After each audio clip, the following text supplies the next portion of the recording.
Kia ora koutou katoa, good afternoon. I'll shortly hand over to Dr. Bloomfield for an update on case numbers. But first, I have a quick update on vaccine supply. When the Delta outbreak began, we had a choice. Continue on with our plan, which was designed to very closely match our supply in New Zealand, or to stand up additional surge capacity. We chose to stand up extra capacity, and we've experienced demand at 180% of what we planned for. At our peak in recent weeks, we have been vaccinating more people per capita than countries like the UK, the US, Australia and Canada were at their peaks. However, to sustain these record high levels in the latter part of September, we needed to obtain additional supplies. This will supplement our stocks until our large shipments arrive in October. As such, the government quickly reached out to Pfizer and overseas partners to see if we could bring forward orders or purchase vaccines from other countries. These rapid negotiations have been taking place behind the scenes over the last 2 weeks. To say they have been complex would be an understatement. Without going into all the details, such arrangements require new agreements to be developed, indemnity issues to be resolved, a process to ensure existing regulatory approvals apply, and extensive multi-party negotiations, not to mention a complex logistical operation. As a result of these efforts, we are now finalising arrangements that secure additional supply in September. This will enable us to maintain our extraordinary vaccination rates throughout September until our bulk deliveries land in October. We are still waiting for final contracts to be signed, so I cannot confirm specific countries or details on quantities. They are, however, Pfizer doses, and we will share further information as soon as we are able. I'd also add that these arrangements will enable us to continue our support for our Pacific neighbours as they look to extend their vaccination programs to the 12+ age group. In the meantime, I do wish to say thank you to those countries and their leaders and to all the Ministry of Health and Ministry of Foreign Affairs and Trade staff who have been involved thus far. While we wait to share extra information, for now I have one simple message to New Zealanders. Please get vaccinated. Let's use the coming weeks to really push our vaccination rates as high as possible so we can protect our loved ones from COVID, avoid having to use level 4 lockdowns in the future. If you haven't already, please go to bookmyvaccine.nz to make a booking or contact your local GP if they are vaccinating, or simply show up at a local drive-through centre if there is one near you. And all of those options are completely free. I'll now hand over to Dr. Bloomfield. Thank you, Prime Minister. Tēnā koutou katoa. So there are 21 new community cases to report today. All are in the Auckland region. There is one additional case which is yet to be determined whether it is a border or a community case. So the total number of cases associated with the current outbreak is now 841, and of those, 147 are now deemed to have recovered. Ongoing investigations by our public health units, in particular Auckland Regional Public Health, has resulted in the total number of unlinked cases falling from 33 yesterday to 24 today. That work continues and the number is expected to continue to fall. Whilst finding epidemiological links can take some time, especially when there is a small likelihood of exposure at this point, there may be no clear links to a source, but invariably with whole genome sequencing and further discussion, most of these cases can be linked. Analysis of yesterday's 20 cases shows that 17 or 85% were contacts of known cases and 16 or 80% were household contacts who were already isolating. Just 4 people were potentially infectious in the community, with 8 exposure events between them. None were in essential worker workplaces, and none of these exposure events occurred after those people were asked to isolate. So thank you to them. Clearly, all the numbers are moving in the right direction, which is reassuring. We still have a number of people in hospital, with 39 cases, all in the Auckland region, still in hospital. And of these, 6 are in intensive care or high dependency units, and 4 currently require ventilation. On contact tracing, 37,971 individual contacts in our national database. This is a drop from yesterday and includes adding some additional contacts, but also some work to reconcile duplicates, and so the total net number has reduced. Around 91% of all contacts identified have had a test, and our public health units around the country are continuing to follow up those with outstanding testing results.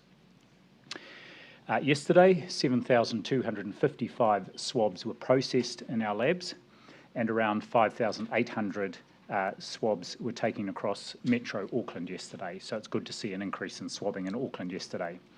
As I noted yesterday and emphasised, testing does remain central to us being confident the outbreak is under control in Tāmaki Makaurau. So the most important message from me today is, again, if you have symptoms, please get tested in Auckland or indeed wherever you are in the country. We're accelerating the rollout of saliva testing as an option for more workers. We are currently finalising a contract with a further saliva testing provider and expect that this will be soon an option for workers who might need weekly testing because they are travelling across the Auckland boundary.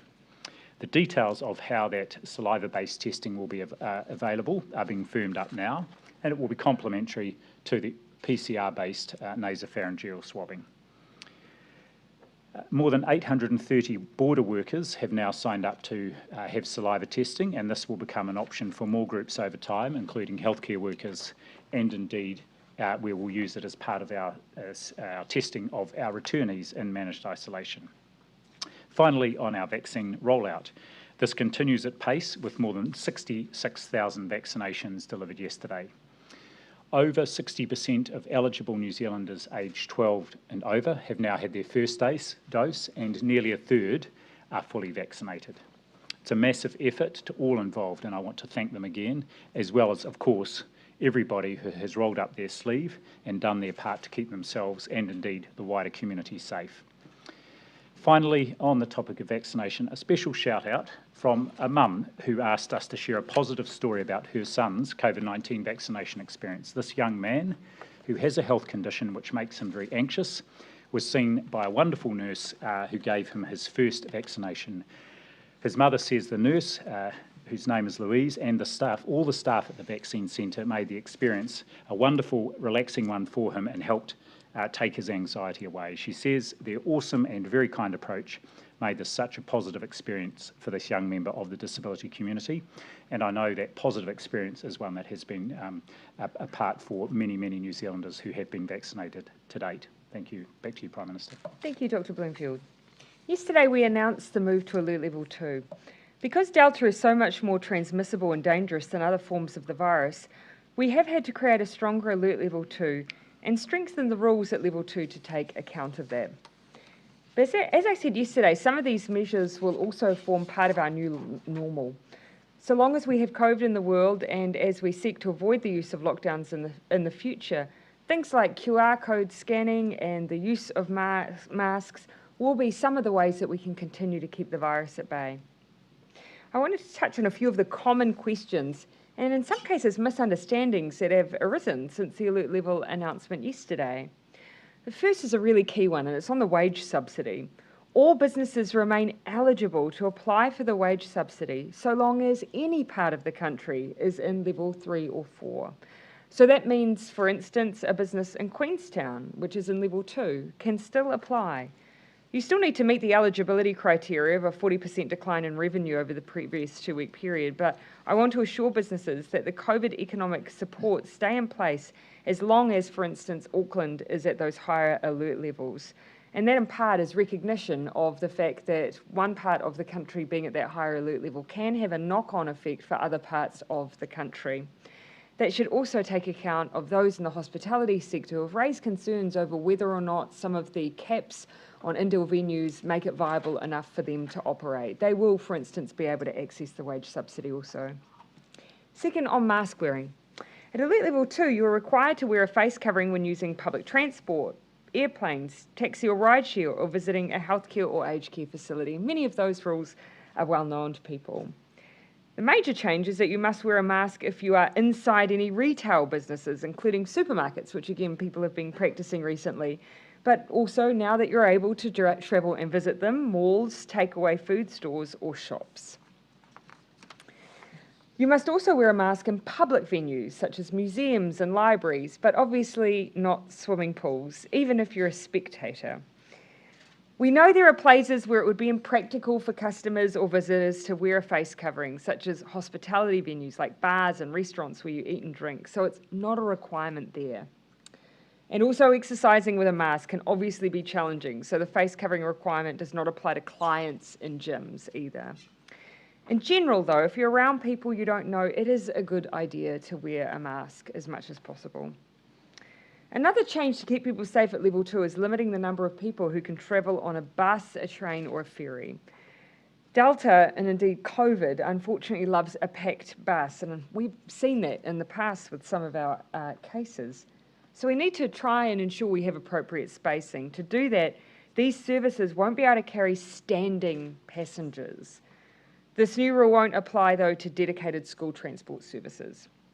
So it's important you think ahead and plan your journey. There may not be enough seats available on the trip you would normally take, meaning that you may need to wait for the next service instead. If you normally travel at peak time, you may want to consider whether or not you alter up your journey time just to be sure. Please, so again, continue to be respectful of drivers and other public transport staff, and continue to wear a face covering and keep a record of your journey. And please, do not travel if you're sick. Do get a test though. Speaking of travel, the good people of Northland have raised some queries about transiting through Auckland, which is understandable given the area is effectively cut off from the rest of the country while Auckland remains at level 4. You will have heard me say that you will be able to transit if you need to, but you'll need to travel through without stopping and with proof of where you're going to. There is not unlimited movement though. If you need to travel for work, then you will be able to transit through Auckland, and I covered that off yesterday. Similarly though, if you need to travel for personal reasons, including to attend a funeral or tangihanga, attend a wedding or a civil union, collect or accompany tupupaku, or attend an education entity, you can do all of those things as well. Again, if you can bring some evidence of why, and you just make sure you keep on driving. Through Auckland, not through the checkpoints. The principle here is we want to allow those in Northland to experience level 2 the same as the rest of the country, but we do need people to play it safe and to follow the rules. The last thing we want is someone travelling to Auckland picking up COVID and taking it back to Northland with them. And one final thing, we know that borders can be busy and we anticipate there may be slightly more traffic at the boundary, although the reasons for travel out of Auckland really remain the same as they have been. Either way though, police have planned for this. I would just remind travellers to have the appropriate travel documents on them to speed up the process.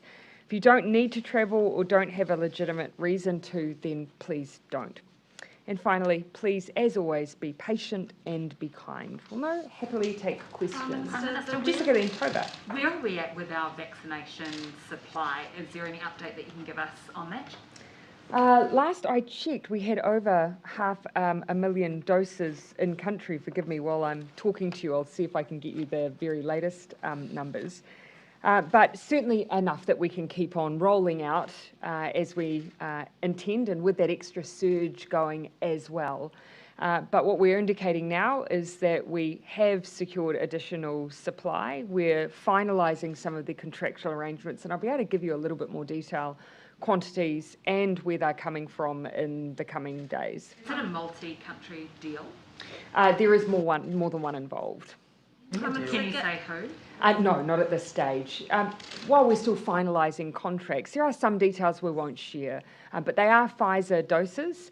They are meeting all of our regulatory requirements and standards, and they will enable us to keep through September maintaining that extra surge capacity we've brought on. This need to apply additional vaccine and the uncertainty that it's caused. Can you give an assurance that we won't find ourselves in this situation again?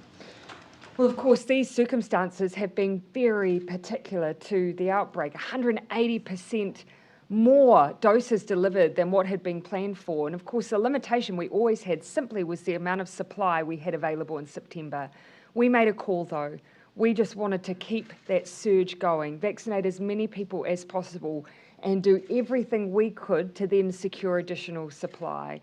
that's what we've been focused on. And look, that's what we believe we've been able to do, pending a few final contracts. We knew that a Delta outbreak in New Zealand was inevitable. That's what all the experts were telling us. So did we not properly plan for that? And Not at all. Inevitable spike in Of vaccinations? course, as I've said, this is actually a matter of weeks, where during the September period, we always knew that we did have some limitations on our supply before we saw all of our remaining doses delivered in October.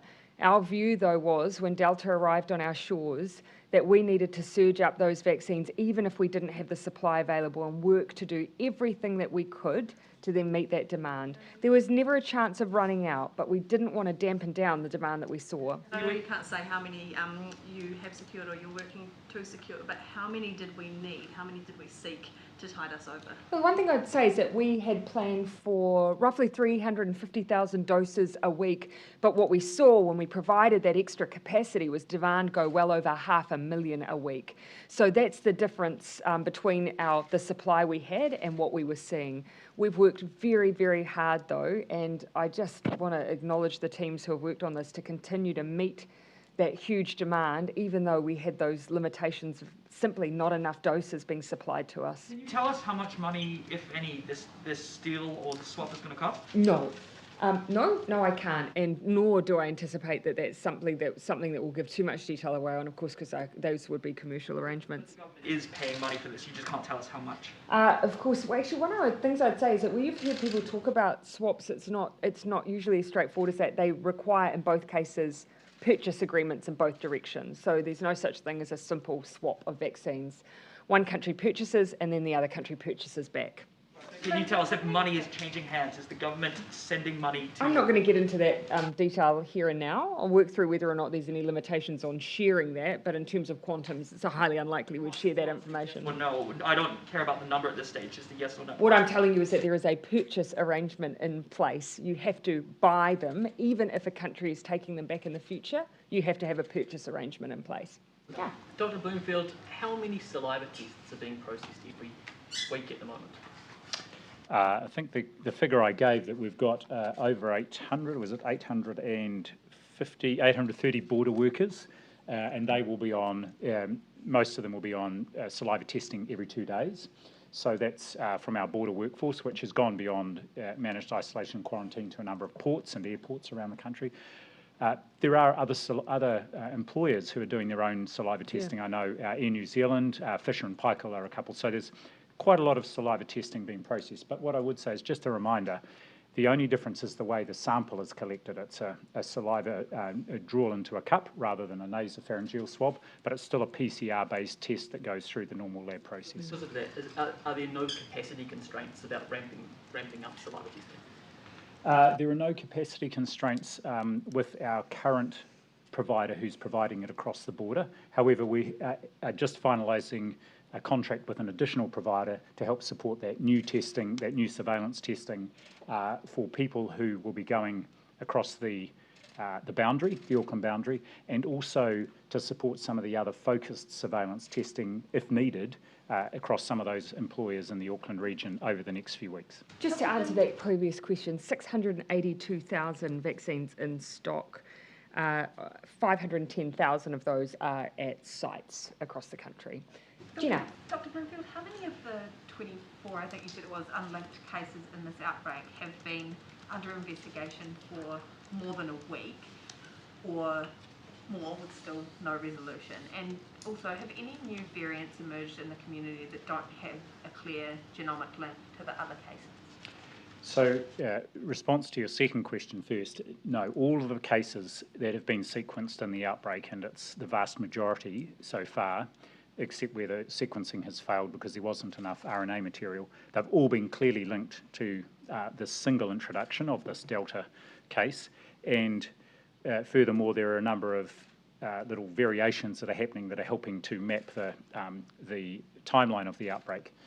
When we talk about the cases not being epidemiologically linked, most of them are linked to other cases, and it's just there's no clear description of how they might link into one of the existing outbreaks or an earlier case. But it doesn't mean that there's not sometimes a strong suspicion or that it is preventing the control of the outbreak. I guess the 24 that are still under investigation, are they cases that have popped up over the last week or so, or are they more historical cases that we just can't find a map for? It's a mix. So some are cases, and the ones that are more historical from the start of the outbreak we're less concerned about. Of course, we are much more interested in these latter cases and making sure we can find out just how the first person, if it's an individual, or sometimes they're a member of a wider family. For example, of our 21 cases today, 8 of those are, or 7 of those are new cases in one whānau. But it's finding out who was infected first in that whānau and then linking that back to a particular exposure. And actually some great work going on that is, in that particular instance, identifying where the link probably is. Did you see those unlinked cases at 0 before you recommended to the government to shift down to alert level 3 for Auckland? Not necessarily. What is also of interest, and as I talked about today, we had 4 people infectious in the community, but none of their exposure events were after they had been identified and asked to isolate. So it's also whether, when we find those exposure events and the appropriate actions are put in place, including isolating and testing people, just making sure there's no onward spread from those cases. Yeah, Joe, in the front, and then Luke. Just curious if you've managed to eyeball that pre-departure testing advice that you gave for New South Wales. I have managed to eyeball it, and so I can confirm what the Prime Minister said yesterday, and I've looked back through both the advice and the public health risk assessment my team did, which was on New South Wales and travel back from all other states in Australia at that point in time. And the advice was to retain pre-departure testing where people were travelling from states with cases which included Queensland at the time, and we had already deployed it for people travelling from Victoria, if you'll recall. But in the case of New South Wales, there was a sort of a window for people to come back on sort of repatriation flights. But having given advice, and the government accepted that advice, to bring all those people into managed isolation from where they would be both in managed isolation and going through the usual testing regime there, the advice of my public health team was there was more risk in sending them out for a pre-departure test rather than having them isolate as they had been at home for a couple of weeks because Sydney was in lockdown and then travelling straight to the airport. So that was the advice, not to add in a further pre-departure test for those travelling from Sydney. So your concern was not about getting the test back within the 72-hour period, it was about the state of the health system, I guess, in New South Wales and the chances of catching Delta going out and getting a test? It was a mix of both. First of all, as you pointed out, actually these flights were being put on speedily, people were having to book, and there was a short window for people to get back.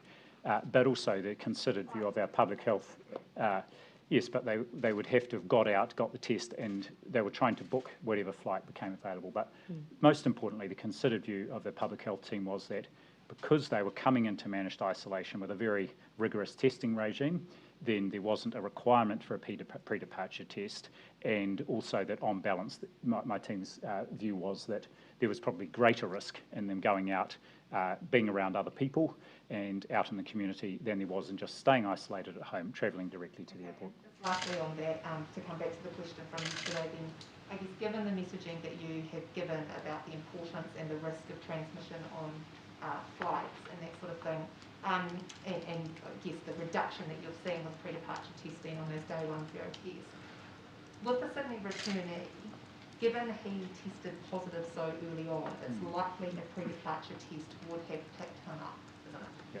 It's possible, but this is the thing about pre-departure testing, is that if someone's early on in their infection, it may not pick it up, and secondly, it may be that in the time after they've had the test, they could become infected.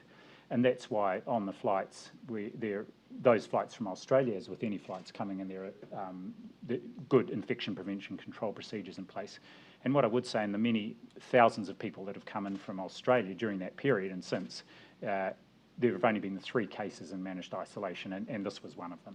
We may not necessarily. My recollection of the timeline of that particular case, based on the person that we think may have been the source, there is a chance that they could have got their test in the earlier part of that 72 hours pre their exposure to that individual. So they may have, it may not have.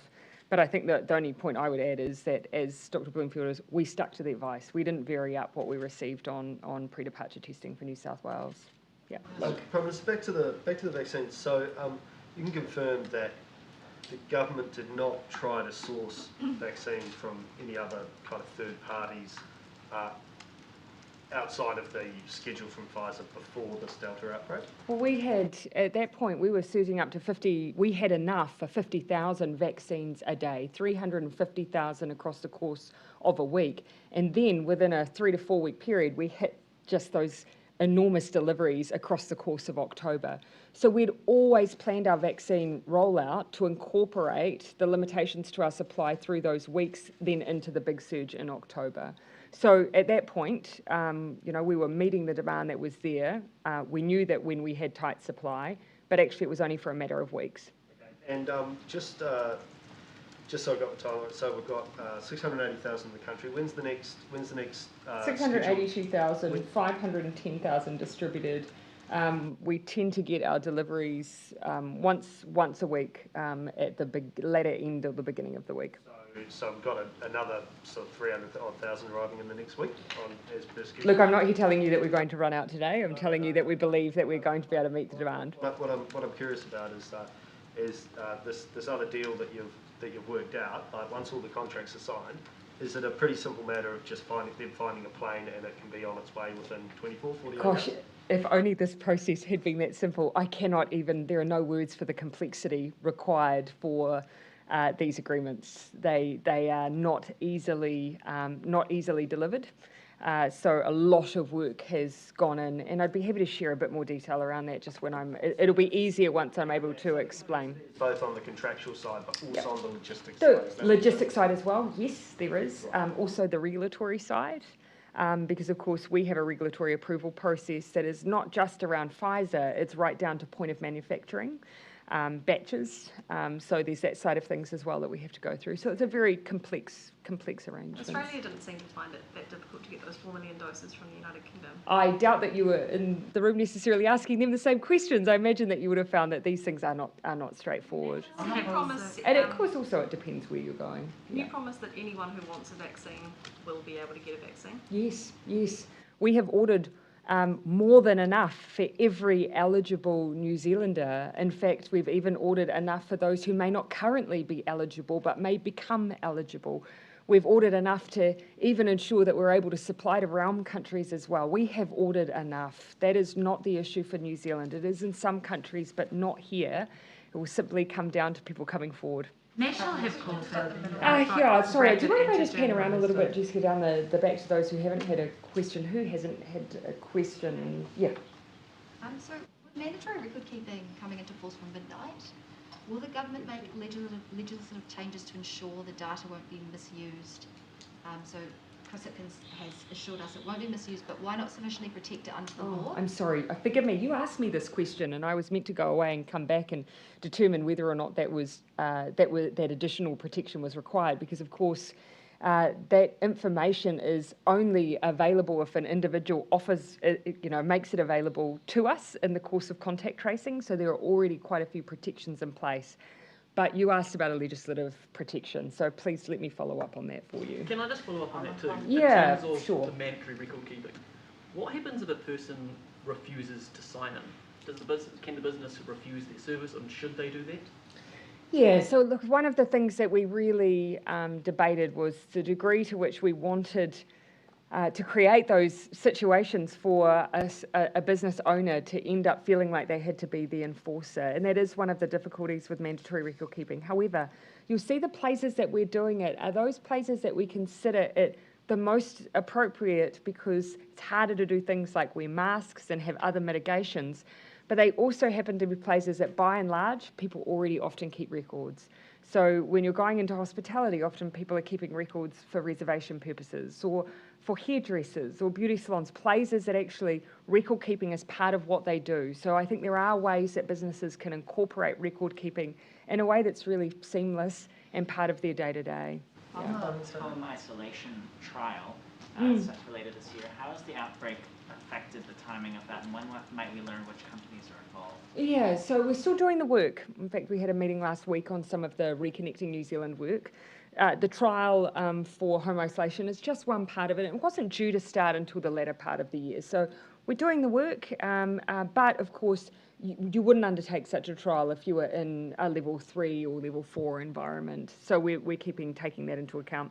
The rest of the work needs to continue regardless. It's all about arrangements for rapid testing at the border, vaccine passports, all things that need to be done regardless of whatever restrictions are in place. And that work is progressing well.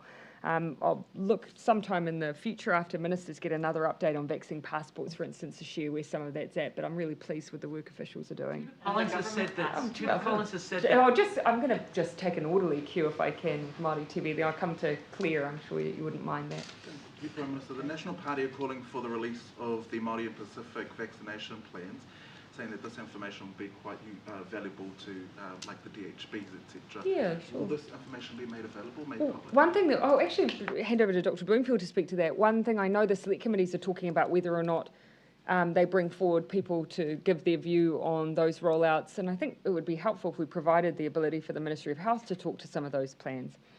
You'll see that we're releasing all the data, so you can see how we're progressing.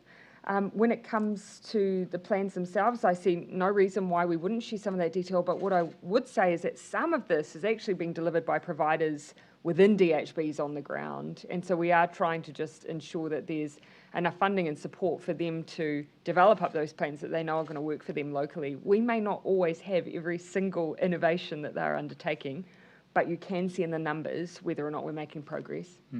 Yeah, certainly happy to make available our Māori and Pacific plans and the documentation around that.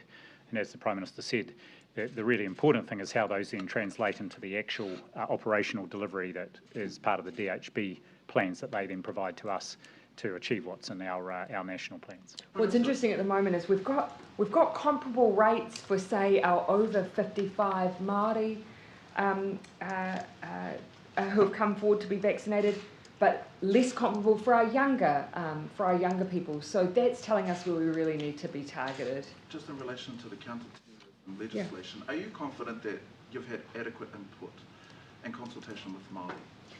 Well, yes, we have had the same process that any bill goes through, where we've had submissions and the chance for the public or any community organisation or anyone to participate in sharing their view. And I would expect, of course, that we'd have also the usual outreach that you would expect as well. We haven't shortened that process. And so really the only thing we're looking to shorten is the part that Parliament goes through after the public have been engaged. I haven't got a list from the Select Committee process, though, specifically, or necessarily what Justice did beforehand, but they have been working on this law change for a number of years. Can you be certain, though, that the law will prevent things like overreaching, over-policing and over-surveillancing of Māori as seen in the 2007 Tūhoe raids? Well, actually, these are things that, all of it's not just up to submitters to ensure that that's the case. It's up to us as ministers and as a cabinet as well to make sure that we get the balance right, that we are targeting, those areas where we do have a genuine concern that we've got a gap in the law without seeing any overreach. And I think all New Zealanders know that we need to strike that balance. I'm clear. Dr. Bloomfield, what levels of testing would you be needing to see in Auckland ahead of making any decision about alert levels, and what measures are being taken to try and get testing up to that level? And while you're at it, any link found for the Middlemore case yet? So on the testing rates in Auckland, I think I talked yesterday or the day before around the estimates we've got is at least we'd want to be seeing around 7,000 tests a day, which would equate to a good proportion of symptomatic people in Auckland.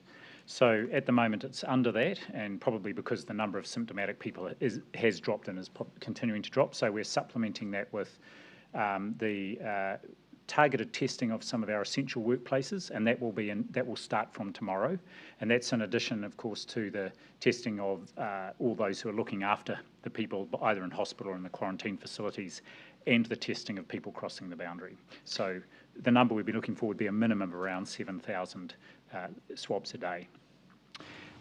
The other question you had was the Middlemore case, and so yes, this person is part of a family that I mentioned earlier on, where 8 of the 11 people in that household have tested positive, and through conversations with all the people in that household, Auckland Regional Public Health is quite confident about where the link is some time ago to the outbreak and how that infection may have got into the household, but they're just confirming that at the moment. Really pleasing though, thus far as I recall, we've got great compliance with level 4 as well for that family. Yes. Yeah. I'll come to. I did say I'd come back to Jessica, then Jenna, then Ben. National is calling for rapid antigen testing to be part of the Yeah. toolbox. Yeah. Why is that not being considered, or why is that not in our toolbox? Yeah, so actually this is something we've asked our expert testing advisory group to take a look at, particularly whether or not that's something that you might overlay with testing at the border. If you, for instance, as part of a pilot, might be having vaccinated travellers being tested on re-entry before they go into isolation. So we are exploring those possibilities, but antigen testing relative to, for instance, the PCR testing, there are some big differences there. So that's why we rely on our experts. For that, I'll get Dr. Bloomfield to explain. Yes, two things. Is where rapid antigen testing has been used and is useful as if you've got infection out in the community. In our case, with an elimination approach, PCR-based testing, whether through saliva or swab-based, is the way to go. I actually, as Director General, get to approve the importation of rapid antigen tests, and I have done so that we can start trialling it as part of our preparation for reconnecting New Zealand at the border while people are still going into MIQ, to see how useful it is in that setting, and indeed whether operationally it can be implemented on quite a large scale as people come through the border into the country as part of a possible mix of things we might have in the future, along with vaccination status and so on. Wouldn't it have been better to have it as something there ready to use in case we did get outbreaks more widespread in the community? Wouldn't it have been better to have it ready to go? Well, it's not difficult to stand it up quickly, but to date there just hasn't been, and this has been the expert advice, as the Prime Minister said, that it is not appropriate to use rapid antigen testing in a setting which New Zealand has had, with essentially no community transmission, and then when we do have an outbreak we want to use PCR testing to find every single case. Yeah. We've definitely, it's one of the things that we've asked Professor Skegg about, and he's suggested looking forward to the future and incorporating it as part of our trials, but certainly I haven't had any of our experts suggest that we should have been using it as part of our elimination strategy to date. Saliva testing, yes, you've seen that we're integrating that now, but that's because it still has that PCR quality to it. I'm sorry, I did say I'd come to Jenna, then Ben, then I'll come over to you, Jason.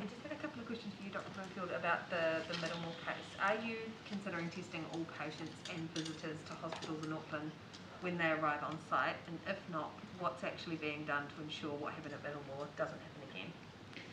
So on the first question, no, that's not the intention. And in fact, under Alert Level 4, whether it's Auckland or elsewhere, there is a set of procedures that are put in place for anyone being admitted or arriving at the ED, and you're right, visitors as well, to check for what we call high index of suspicion and to get a declaration from someone about any symptoms they may have, or indeed if they have been at a location of interest or are a contact of a case. And in the case of this Middlemore situation, that's exactly what happened. And I've actually seen from my colleague, Dr. Margie Upper, who's the CE up there, sent me a detailed description of the events that happened. And I'm very satisfied that the clinicians made good decisions based on the information they had available at the time and had IPC infection prevention control advice throughout. There were a couple of points where there was a delay in the processes, and that's the area that the DHB is going to have a look in and just look at and just see what might have been behind that. The harm in testing everyone that comes on site if you're going to pick up cases before they get to a situation like this, and how concerning is, or how high is the risk of transmission for that 8 hours that one case was in the same room as a whole bunch of other patients? Yeah, it's just not operationally feasible to test everybody coming on site or coming into the hospital. Some of whom are, of course, coming in because of trauma-related admissions or coming in for to be assessed for conditions that are completely unrelated to COVID-19. So there is a process. Or to have baby, yes. There are red or green lanes depending on whether there's a suspicion someone could have COVID, and they are dealt with in different ways. In terms of the potential for others to be infected, as I said, and I've had confirmation of this from Margie-Upper, there was good infection prevention control advice throughout to minimise any potential risk of others being infected, and subsequently there's been a very precautionary approach taken to standing down staff and to testing other patients who may have been exposed to make sure. Good infection control, that no one was wearing any PPE. People were wearing appropriate PPE for the circumstances in which that person was being assessed and managed at the time. Ben, yeah. Just back to Friday's attack, we're getting new perspectives and different voices come out around that since then, including the Australian criminologist who wrote a piece in The Guardian who assessed the man in 2018. His argument is that police opted for a surveillance approach over rehabilitation and that a mental health treatment pathway was ignored. I mean, you obviously have more information and it's out there in the public. Do you, in your heart of hearts, believe that any sort of rehabilitation might have worked on the man to stop his pathway to violence? I don't know that I'm in a position, I'm just not qualified to make that judgment, but what you can see from, for instance, all of the information that's been put out, and there was quite a comprehensive statement made by Corrections. Keep in mind, they had exposure and engagement with the individual over the course of a 3-year period. And you can see one of the themes repeatedly in there is that, yes, mental health support was available and offered, that there were a range of other forms of engagement offered that were quite difficult, as in the engagement was difficult for most agencies that had cause for engagement. And so I of course was not involved in assessing at that level, but what I do see is a consistent theme of agencies who have done what they can, and Corrections, for instance, have said that they went over and above what they usually even would be expected to do so to try and engage and change the pathway that this individual was on, and found it very, very difficult. Thank you. In July 2020, he was moved to the maximum Correct. security prison, had oversight from the Prisons of Extreme Correct. Risk Unit. Correct. When you learnt that, did you seek an assurance that he would be kept apart from the March 15 terrorist who also resides there? Oh, look, that wasn't something that came into my mind that would be an issue, because Corrections manage those issues so carefully. Sorry, what was that? I have not asked the question, but the reason that individual was, I assume the reason they were moved is when you have particularly difficult behaviours. I assume that was the linkage there, because my recollection is it occurred after the assault on the Corrections staff. Bloomfield, would you release that? Sorry, I think I did promise Jason, and then I'll come back to you, Toba. Yeah, just Nationals Judith Collins has said that the government and yourself have had days and weeks to give businesses any sort of indication as what you were announcing was yesterday the quote-unquote level 2.5, or as you described it, the Delta level 2. Yeah. Why did the government wait until yesterday, when the measures are coming in effectively tomorrow, when it could have been giving some hinting or some roadmap prior to? Well, we didn't. So the mask rules, and scanning were all determined before we even had the outbreak. Of course, there's a bit of implementation time that's required, and so we chose to use the point at which people were engaging with mask use to share what those new rules were. Some of them haven't been relevant till level 2, though, so I absolutely accept that not everyone would have engaged with the new rules around wearing a mask and when you're shopping, for instance.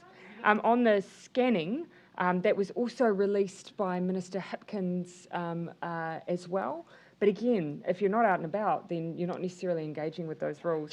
The ones that weren't, with a cap on, the two changes. The cap of 50 for indoor hospitality venues. So we've always had that cap of 100.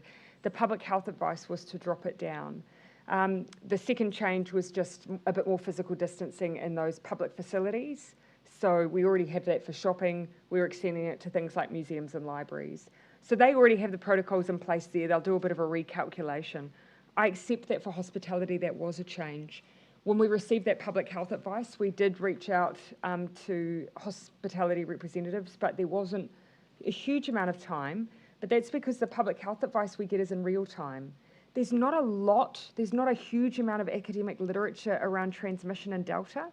What is available, we've supplemented with what we've seen through this outbreak, and we make those decisions often in real time. So I understand why it's happened in that way, but where we've been able to give advance warning, we have.